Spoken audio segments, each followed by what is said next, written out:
Gahanap ka na naman ang away. Yung unang konsepto ng tunay na pag-ibig, nakakabit dyan yung idea ng paglilingkod. Naalala niyo si Jacob ba yun? Si Jacob? Yung nanliligaw? Ano sabi ng tatay nung nililigawan niya? Patunayan mo! Yan! You see? Kaya nauso yung paglilingkod. Panunuyo. May kultura naman na binabayaran. Dori. Bakit? Kasi kung merong tunay na pag-ibig, yung pag-ibig niya handang bigay. Handang pasagin. Handang ibigay pati kanyang sarili. Diba? Yun yung konsepto. Kaya sabi, by love, serve one another. Why? For all the law is fulfilled in one word. Pag meron kang pag-ibig, natupad mo na, nasunod mo na lahat ng gusto mo sundin. Kasi sa totoo lang, yung Ten Commandments, kung nangingipa po pag-ibig natin sa Panginoon at sa ating kapwa, wala tayong lalabagin dun sa Ten. Masusunod lahat yun. Pagka tunay yung pag-ibig mo sa Panginoon, hindi ko maghanap ng iba. Tama? Hindi ka sasama dun sa mga kinakarga na hindi mo makalakad. Pinupunasan, di naman pinagpupawisan. Hindi ka nasasama ron. Bakit? Sapagkat nakilala mo ang tunay na Diyos na ngayon ay pinaglilingkuran mo. Amen? Amen. Kaya nagdadrive ako, yung radyo ko, nakikinig ako sa mga komentaryo ng mga nagpadala ng email dun sa istasyon. Ang daming Christian na nagre-react. Ba't kailangan nila? Ako sabi ko, kahit anong sabihin mo, talagang hindi mo lang mababago yung mga kaisipan. Balik ko na lang na sila makakilala sa Panginoon. Kaya nga ito, nakilala na ba natin ang tunay na Panginoon? Naranasan na ba natin ang kanyang pag-ibig? Kapatid, hindi lang basta sinasabi yan. Pinapakita. Kaya yan. Sure. Pero kasi ang konteksto nito, hindi na yung sa Diyos eh. Ang konteksto nito ay yung sa kapatiran. Kasi hindi ka pwede maging Christian na nananatili ka at ikaw lang ang tama, lahat mali. Hindi ka pwede maging Christian na wala kang kakampi, lahat kaaway mo. Hello? In fact, ang tawag sa isang Kristiyano, yung tunay na Kristiyano, ang tawag sa atin, yung mga tunay na anak ng Diyos, peacemakers. Blessed are the peacemakers, for they shall be what? Called the children of God. So yun yung katangian. So yung mga anak ng Diyos, naglilingkuran sa isa't isa. Bakit? Sapagkat sila nagmamahala ng katulad ng kanyang sarili. Kung ano yung makakabuti sa akin, makakabuti sa kapwa ko, gagawin ko kung ano yung pinakamainam para sa kapwa ko.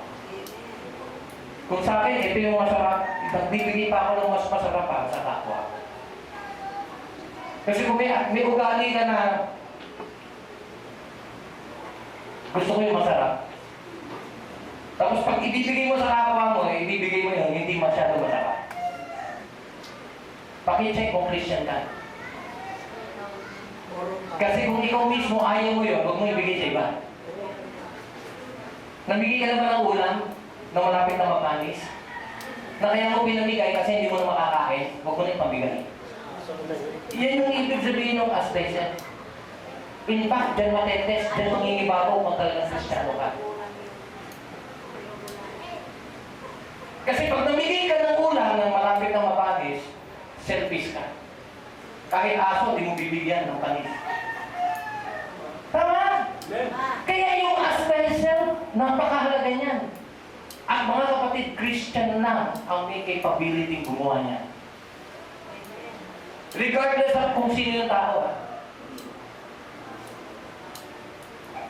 Pag mo ginawa yun, isa lang ang sagot mo, Christian ako.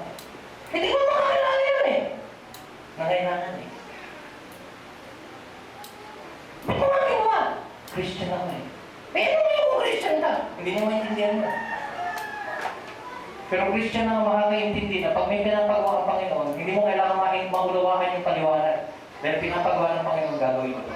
Di ba? Be not forgetful to entertain strangers. For some have entertained angels unaware. If it is in the power of thine hand to do it. Okay. So, ayan. Ito na. Ba't nasisira ang unity? Kasi may mga ugaling makalaman. Pansarili. Nagsisiraan. Nagpapagalingan. Nagpapataasan. Yung mga babae. Nagkukunti sa kagandahan. Naikwento ko naman sa inyo yung group of OJT na sa isang kumpanya, marami silang OJT kung nasa iba-ibang school. Ang sabi ng HR, hindi ko maintindihan, sabi niya, Sir Pag, bakit gano'n? Meron kaming bagong OJT na galing sa St. Paul. Yung taga St. Teresa, alam mo, Miriam yata yung isang school. Naano doon yung grupo eh, kadalasan mga magaganda yan. Hindi naman sila magkakakilala. Pero nung dumating yung grupo ng taga St. Paul, parang yung grupo na nauna, medyo iwas dun sa mga sabi na, could it be, sir, na na-insecure sila kasi magaganda yung dumating.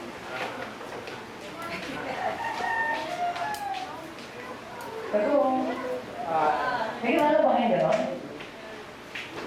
Maganda siya. Pag nakakita siya ng isa pang maganda, sinusupladahan niya. Nagkilala kayo gano'n? May gano'n. Bakit? Kasi sa totoo lang, ayaw niya na may mas maganda sa kanya.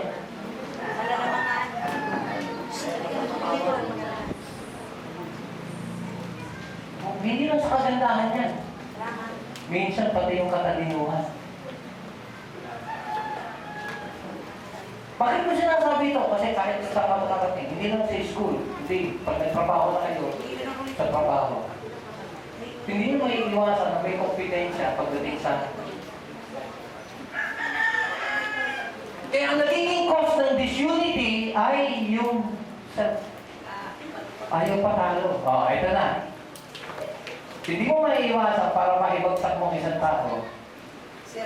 Siraan mo. Wala kang makakita kapintasan, hanapan mo sa ugali. Siya makakakita ka. Bakit? Kasi walang perfecto eh. Lahat ng butas eh. Ang dami mong butas. Diba? Sino ba yung alam ko na si Boji ko yun, si Benjo, na nung maliit pa, kung gumalaw yung kamay niya. Pag gumalaw yung kamay niya, nakakalapit talaga butas. Ganun ang tao. Madalas, nag-aanap tayo ng butas. Pag nakahanap ka, yun na simula yan. If you bite, and before,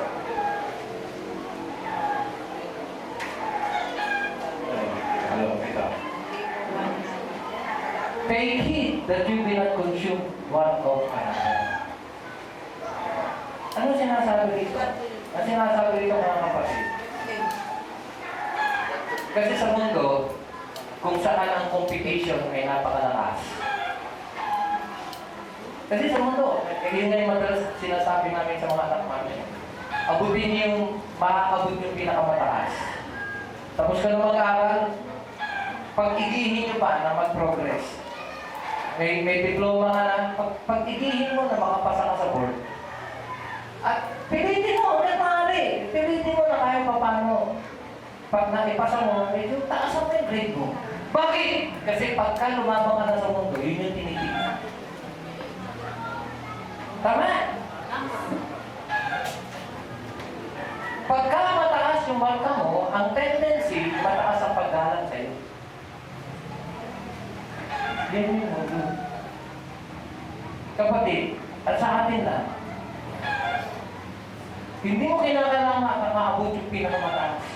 Ang kinakailangan mo lang gawin kung ikaw ay Kristiyano, ibigay yung best na pag-ibig mo kung sa taong makakatigas. Bakit? Kasi kung ikaw makikiayon ka sa takbo ng mundo, ito nangyayari. Kagatan. Sakmalan. Yan yung Tagalog na yun. Mag-ingat kayo kasi baka magkaubusan kayo. Nangyayari ba yan? Ang malungkot, hindi lang sa mundo nangyayari. Nangyayari rin yan sa simbahan.